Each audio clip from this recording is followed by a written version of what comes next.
poquito de la conexión debe quedar viéndolos a ustedes.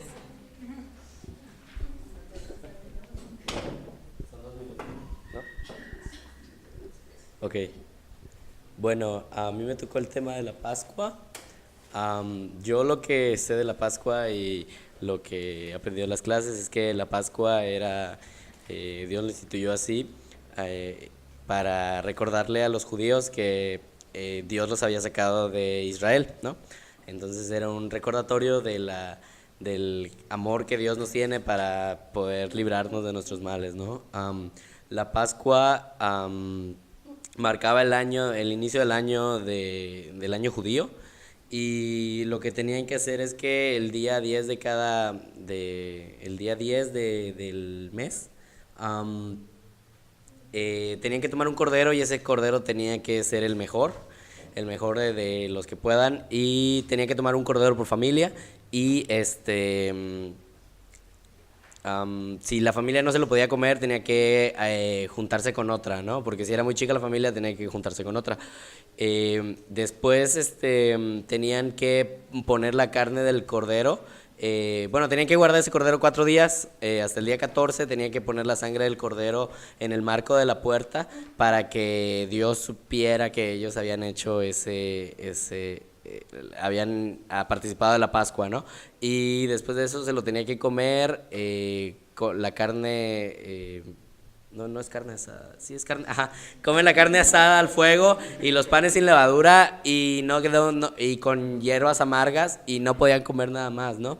Y bueno, ese era más que nada la Pascua. Y bueno, la sangre es, como les dije, es la señal de las casas en donde se participó de la Pascua.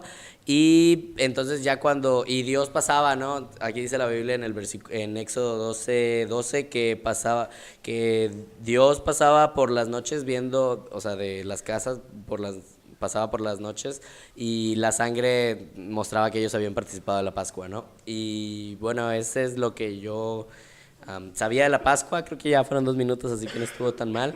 Y pues eso es todo, ¿no? Ya. Bien, gracias, Moy. Ahora está aquí Sandy Núñez. Sandra, no, ¿verdad? No, no vino. Jonathan Pérez. ¿Los dos se apellidan Pérez?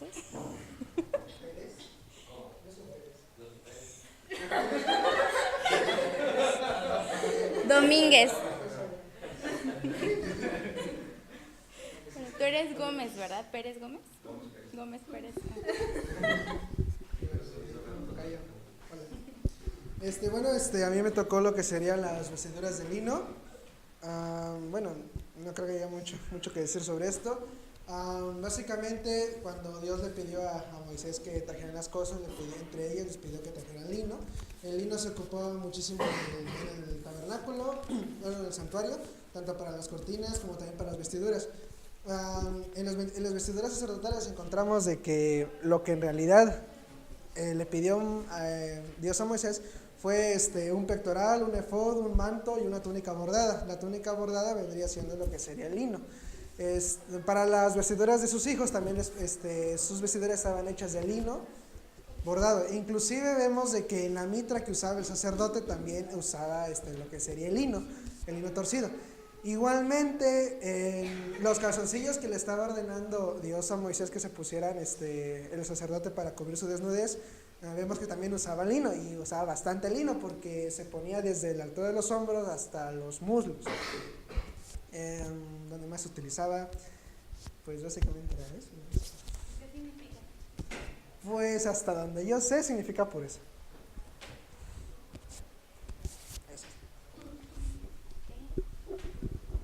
Gracias. Muy bien. Ahora sigue Ismari Rivera Guzmán.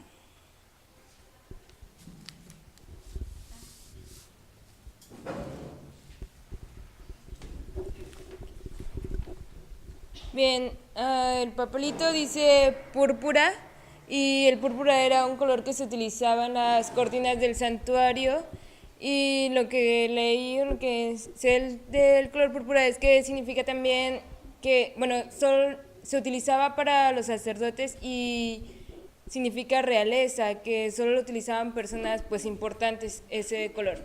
Y ya. Jonathan Gómez.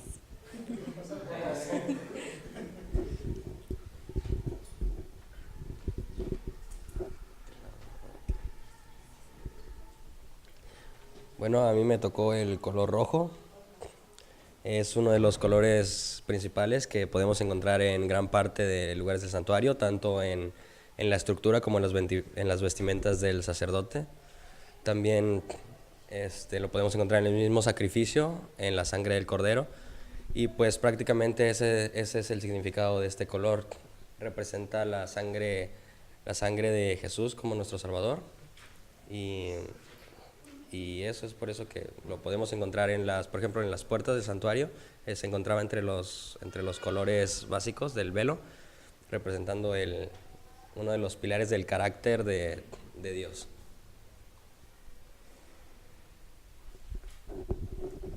Gracias. Anthony.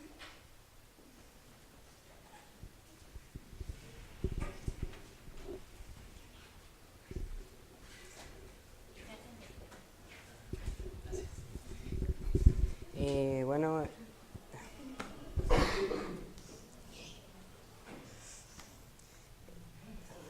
a mí me tocó los 10 mandamientos. Bueno, lo que yo sé es que estaba en el lugar santísimo donde estaba la vara de Aarón que reverdeció y la tabla de los 10 mandamientos. Bueno, la tabla de los 10 mandamientos era la ley que había puesto Dios, ¿no? Como ya sabemos toda la historia. Y eso es lo que yo sé.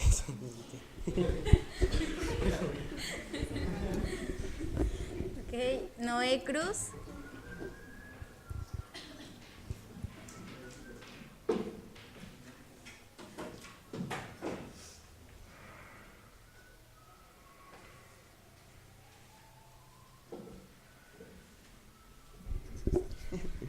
Bueno chicos, a mí me tocó el Torá.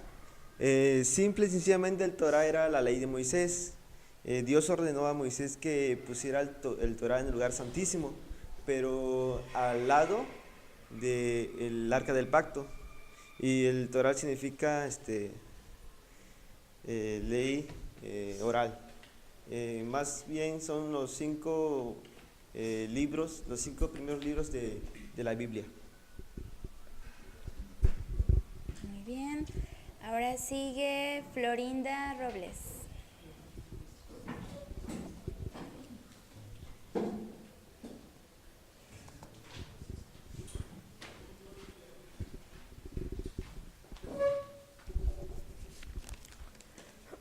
Ok, a mí me tocó la mesa de los panes. Me dice ahí que estaba hecho de madera de acacia y recubierto de oro. Tenía 4 arillos, tenía 4 varas para ser transportadas, igual que los otros instrumentos que estaban. Estaba en el lugar santo, contenía 12 panes que representaban las 12 tribus de Israel. Estaban en 2 pilares y solo de esas 10, de las 12 tribus que representaban, solo 2 siguieron bien, pero Dios nunca removió los otros 10 panes que estaban. Y solo. Gracias. Sarita Núñez.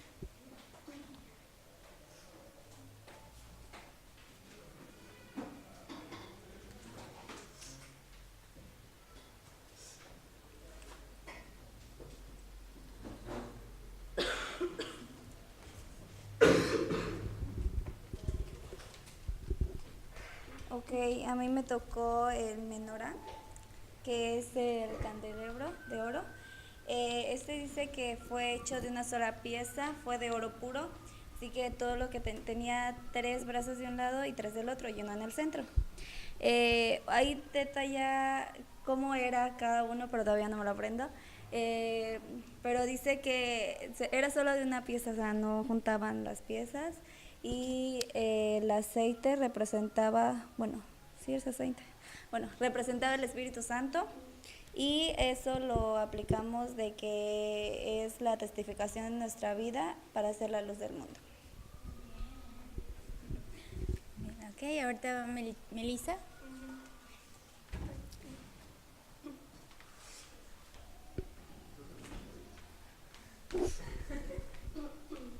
Bueno, a mí me tocó el sumo sacerdote. La diferencia entre un sumo sacerdote y los levitas, que también eran como sacerdotes, es que el sumo sacerdote sí estaba encargado de oficiar, él sí hacía los sacrificios, entraba, él oficiaba, él era como el predicador. Y los levitas eran como los que ayudaban al sumo sacerdote a hacer lo demás, se encargaban del mantenimiento y todo eso. Y pues bueno, el sumo sacerdote intercedía por el pueblo, y que en nuestro caso, nuestro sumo sacerdote pues es Jesús.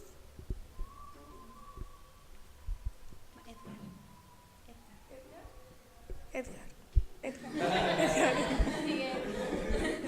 ¿Cómo se amplificara? Ay, perdón.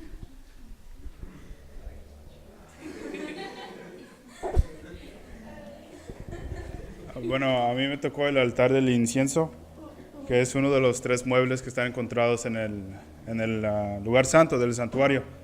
Es el que está justo al lado del velo, adelante del velo que separa el lugar santo y el lugar santísimo. El altar era hecho de madera de acacia recubierta de oro. Tenía 4 cuernos, igual que el altar de holocausto que está en el atrio, y pues también tiene los anillos para que pueda ser transportada a diferentes lugares. Aquí en el altar del incienso pues obviamente se quemaba el incienso. Este incienso era preparado especialmente por los sacerdotes, y también el fuego que debía ser usado para que se queme era fuego pues que descendía del Señor. No se podía hacer otro fuego como en el caso de Ardiu y su hermano, ¿no? Entonces eso pues es algo que podemos aprender acerca de ello. En el significado, pues este incienso quemaba 24 horas cada día, se tenía que renovar en la mañana y en la tarde, y lo que significa para nosotros es que nuestras oraciones suben como ofrenda como incienso hacia el Señor, que Él siempre está puesto a ayudarnos, a escucharnos. Y también, luego más adelante, no sé si lo mencioné, pero también toma parte importante del ritual que pasa en el día de la expiación. Y pues es todo por hoy. Ok, Nayeli, es tu turno.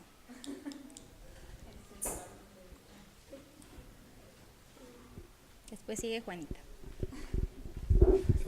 Bueno, a mí me tocó en la fiesta de las trompetas, y dice que era el día séptimo, el primer día del mes séptimo, y en ese día reposaban también los israelitas y se ofrecían una serie de ofrendas que eran pasadas por fuego. Y no sé qué significa.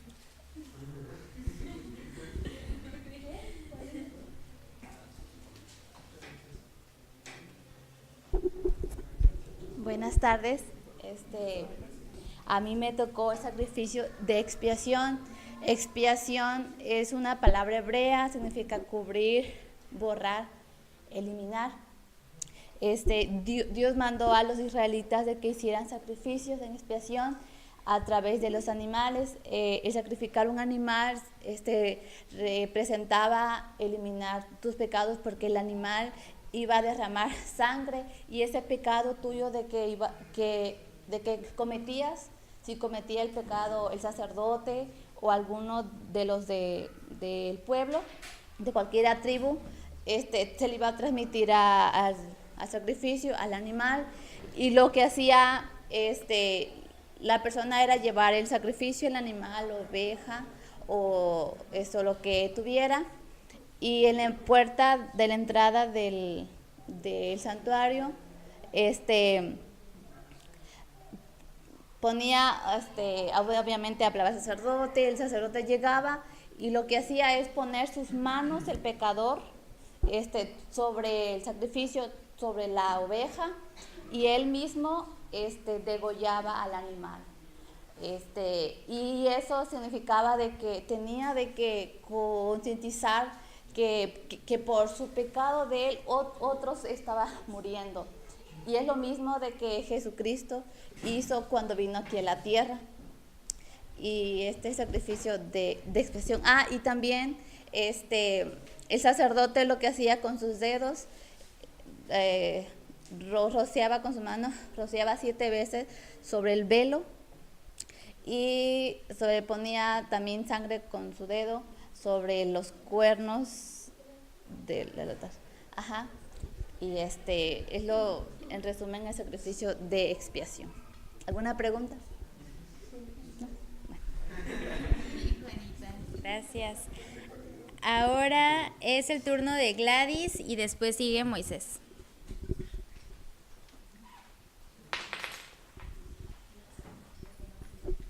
A mí me tocó el color blanco, como ya lo mencionó acá el compañero.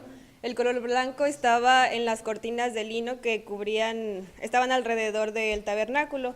Y de igual manera era el color de las vestiduras del sumo sacerdote. También podemos hacer referencia al cordero que pues era sacrificado, que era blanco y no tenía mancha, ya que tenía que ser un cordero puro, sin enfermedad, sin nada. Y pues representa la pureza.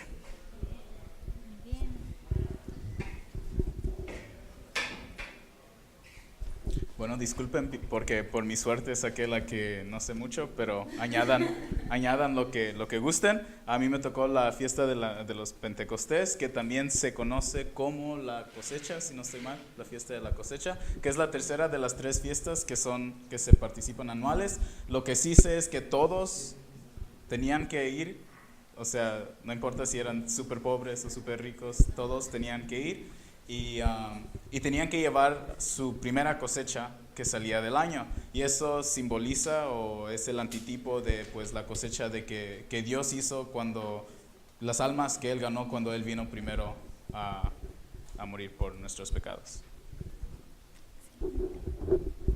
Ok, ahora sigue Jorge, después Gaby y al final Nara. ¿Sale? Jorge.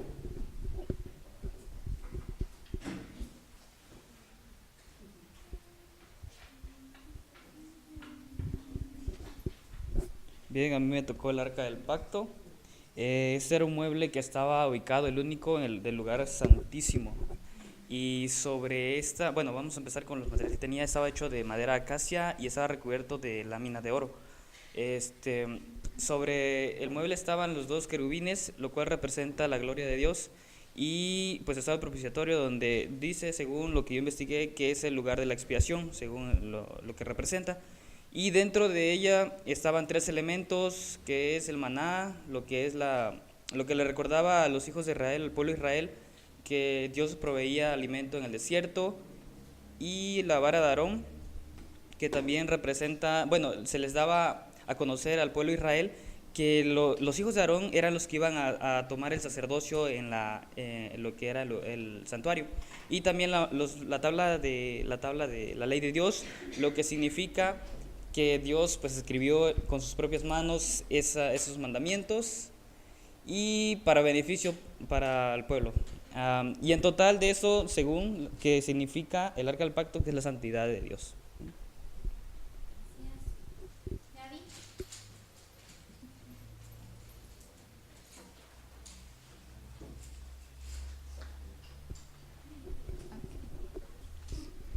Bueno, vamos a ver lo que es el día de la expiación. Se encuentra en Levíticos 16.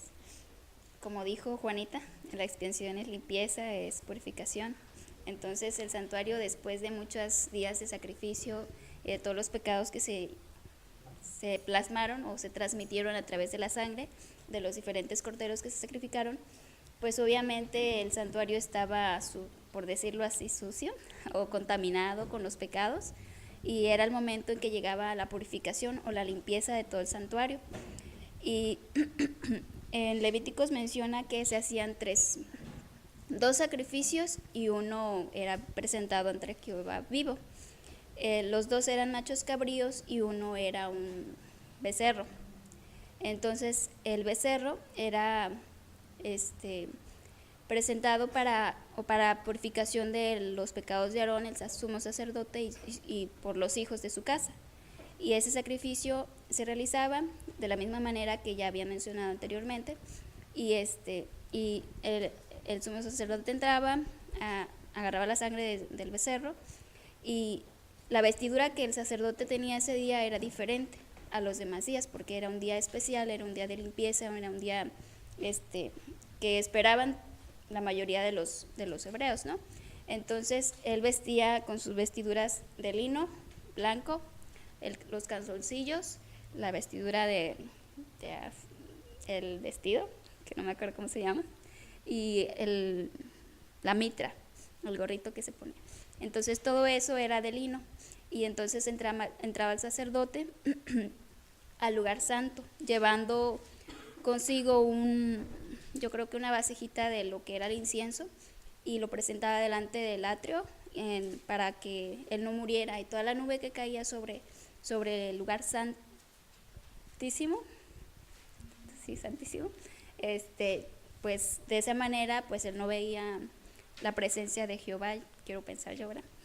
Entonces de esa manera dice aquí que para que no muráis, llevaba el incienso, y él de la sangre del becerro, que era expiación para el sacerdote y su casa, lo rociaba con sus dedos 7 veces enfrente del propiciatorio.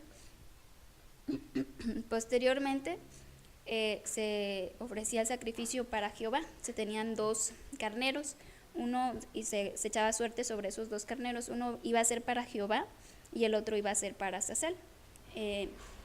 Ambos corderos, uno era vivo, el que era para Azazel, y el que era para Jehová era sacrificado. Y esa sangre se traía de la misma manera. Ese cordero era para expiación del pueblo de Israel, y de esa manera se traía delante del propiciatorio también. Se rociaba 7 veces sobre el propiciatorio con los dedos, y el sacerdote pasaba al altar del incienso y lo rociaba con sus dedos igual 7 veces delante del altar del incienso, y posteriormente creo que salía y lo rociaba afuera. No estoy muy segura de eso, pero creo que sí. Después de eso, era como la manera en que el sacerdote empezaba la purificación del lugar santísimo, al lugar santo, y al lugar de reunión, y nadie podía estar en el lugar de reunión hasta que el sumo sacerdote saliera de ese proceso de expiación. Al parecer él tenía unas campanitas, y de esa manera se anunciaba que seguía vivo el sumo sacerdote. Posteriormente el sumo sacerdote ponía sus manos, o las imponía, sobre el que era para Azazel, y ponía todos los pecados que había recogido del lugar santísimo, el lugar santo, venía de atrás, por decirlo así, del lugar santo para el lugar de sacrificio. Y de esa manera pasaba todos esos pecados al macho cabrío que era para Azazel, y ese macho cabrío era dejado en el desierto para que muriera de forma natural. A la aplicación de la vida actual, o lo que va a suceder, sabemos que nosotros aún estamos en esta tierra. Todos pecamos, nadie es santo, exceptuando cuando vivió Jesús. Cometemos pecados, y va a llegar el momento de la purificación, el momento en que Dios va a limpiar la tierra de todo ese pecado, por decirlo así, expiar todo lo que hemos cometido, y vendrá nuevamente a este mundo para dar la limpieza total. Muchas gracias, Gaby. Nara, y después Javi. Después de Nara.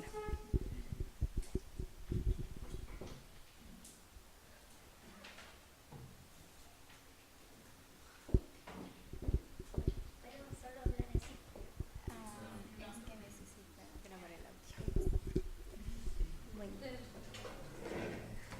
Está bien, gracias. Bueno, a mí me tocó hablar sobre el altar del holocausto. Bueno, lo poco que sé es que este era el primer mueble que estaba entrando al santuario. Se encontraba en el atrio. Estaba hecho de madera de acacia y recubierto con lo que era el bronce, si no me equivoco. Bueno, ¿qué simbolizaba este altar del holocausto? Según lo que tengo en mis apuntes, el holocausto significa totalmente quemado. Y aquí era donde pues ocurrían los sacrificios que se le hacían, las ofrendas divinas. Cuando venían animales, por ejemplo, cuando se sacrificaba lo que era el cordero blanco, que tenía aproximadamente 1 año, que era lo que daba pues las personas más ricas. También ocurría que podían, como la historia de José y María, llevar tórtolos o incluso lo que era harina de pan. Todo eso pues se quemaba, era totalmente quemado, y lo que entiendo por esto es que simbolizaba el sacrificio que Jesús hizo por nosotros para que obtuviéramos la salvación. Espera, por eso traje la Biblia. Tengo un versículo anotado exactamente para esto del holocausto. En Éxodo 20:24 dice: me harás un altar de tierra y sacrificarás sobre él tus holocaustos y tus ofrendas de paz, tus ovejas y tus vacas. En todo lugar donde yo haga que se recuerde mi nombre, vendré a ti y te bendeciré.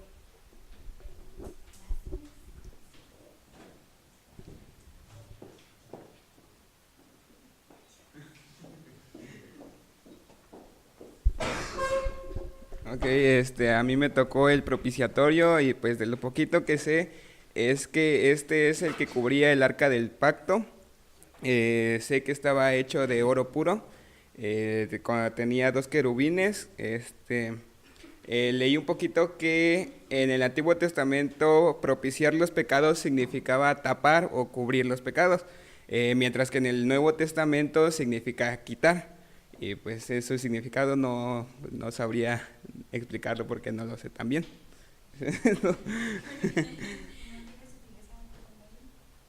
Pues sí, a ver, un comodín, como nadie lo utilizó, a ver. El propiciatorio. ¿Yo digo a alguien o quien quiera participar?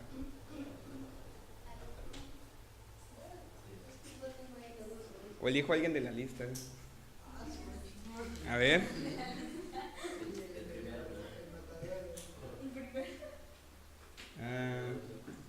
Gladys.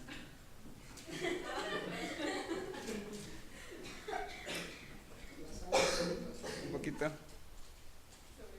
del propiciatorio. Ilumínanos un poquito. Bueno, yo no recuerdo mucho sobre el propiciatorio, pero lo que recuerdo es que allí era donde se presentaba la presencia de Dios a través de la Shekinah. Y bueno, esa era la manera en la que Dios se comunicaba con el sumo sacerdote cuando tenían alguna decisión importante que tomar o simplemente algo que consultar con Dios. Esta era la manera en la que se presentaba, y también era cuando utilizaban las piedras que tenía el sacerdote, el Purim y el Tumim, eso. Y bueno, eso es lo que recuerdo. Bueno, chicos, gracias. ¿Falta alguien más que se nos haya pasado? Me parece, no tomaron papelito, ¿o sí? No. Bueno. Sí, claro que sí. ¿Quieres pasar, Gaby? Sí, pasa. No, lo que sea, ¿no? Ya no. Bueno, sabemos que es muy importante, chicos, su autoestudio personal. Creo que con esta pequeña actividad se han dado cuenta que sí es importante. Que ahorita, el semestre pasado, estuvimos la mayor parte del tiempo tal vez sentados escuchando a una persona aquí al frente hablar, y ahora es al revés. Ustedes están hablando y todos estamos escuchando. Y realmente al final de cuentas eso es lo que nosotros vamos a hacer, porque nos estamos preparando como guías. Entonces, me pareció excelente, o sea, cada uno de ustedes que habló, creo que, no sé, se tienen el valor, por así decirlo, de pararse aquí enfrente y poder hablar. Pero les digo, es muy importante el autoestudio. Saben que ya les hemos mencionado material, pero no olviden que nuestra principal fuente de estudio es la Biblia. O sea, estudiar la Biblia, ahí vienen las liturgias que se hacían, las fiestas, salieron algunos temas que tal vez no hemos mencionado mucho, que ustedes dicen, ¿por qué? ¿De dónde sale esto? Pero mucho tiene que ver, o sea, todo tiene que ver con el santuario, de lo que se mencionó aquí. No todo lo decimos en el recorrido, pero todo es importante saberlo para poder conocer cada una de las partes, porque en sí este estudio es inmenso, o sea, es muy grande y no podríamos abarcarlo en un semestre, pero para eso está nuestro autoestudio. Algunos de los libros que ya también les hemos mencionado es La sombra de la cruz, ese se lo mandamos en PDF, también está en físico, los que estudiaron, los que se aprendieron la visión y la misión lo tienen, que se lo ganaron. También hay otro que se llama El santuario y el mensaje de los 3 ángeles, El santuario en el tiempo del fin, Ataque al lugar santísimo, también los libros de la hermana Elena G. de White, que Cristo en su santuario, El conflicto de los siglos y algunos otros que mencionan acerca de este tema. Y pues bueno, chicos, en general eso sería todo y ahorita es tiempo de Anita.